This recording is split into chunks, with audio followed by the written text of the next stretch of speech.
Suatu ketika, Rasulullah Shallallahu Alaihi Wasallam berjalan menuju ke suatu tempat.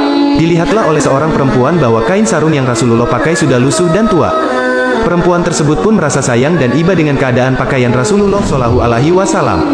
Sewaktu perempuan tersebut sudah sampai di rumahnya, lalu menjahit khusus sebuah kain sarung untuk diserahkan kepada Rasulullah. Setelah semua siap, lalu perempuan itu menjumpai Rasulullah Shallallahu Alaihi Wasallam dan menyerahkan kain sarung yang telah dijahitnya itu. Ini sarung khusus saya buat untukmu wahai Rasul, terimalah ini, kata perempuan itu. Lalu Rasulullah menerimanya karena memang Rasul membutuhkannya. Ketika mau pergi ke masjid, Rasulullah menggantikan sarungnya yang lama dan memakai sarung yang baru itu.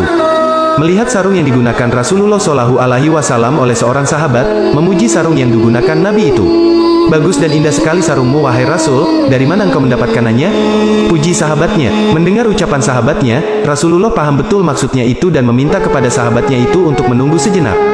Lalu Nabi masuk ke dalam rumahnya, melepaskan kain sarung yang baru dan menggunakan kembali kain sarung yang lama itu. Lalu Nabi keluar dan menyerahkannya sarung yang baru kepada sahabat itu. Sahabat yang lain yang tahu kejadian ini kecewa kepada tingkah sahabat yang meminta itu. Untuk apa kamu minta kepada Nabi, padahal Nabi membutuhkannya? Engkau tahu Nabi tidak menolak apabila engkau memintanya?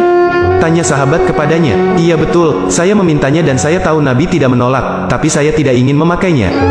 Jawabnya. Sahabat yang lain kaget, kenapa engkau meminta jika tidak untuk memakainya?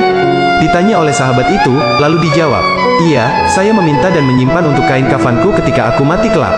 Aku ingin mengambil berkah dari Rasulullah, lewat pakaian yang sudah dipakai oleh Rasulullah Shallallahu Alaihi Wasallam. Sungguh indah akhlaknya Nabi, sungguh mulia perilakunya, sungguh dermawan meski tidak punya lebih untuk memberi. Kisah ini adalah, hanya secuil kisah keagungan dari sejuta kisah yang ada pada baginda Rasulullah.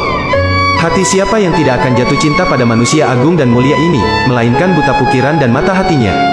Semoga yang membaca kisah ini, bisa menambah rasa mahabbah kita kepada junjungan Rasulullah Shallallahu Alaihi Wasallam.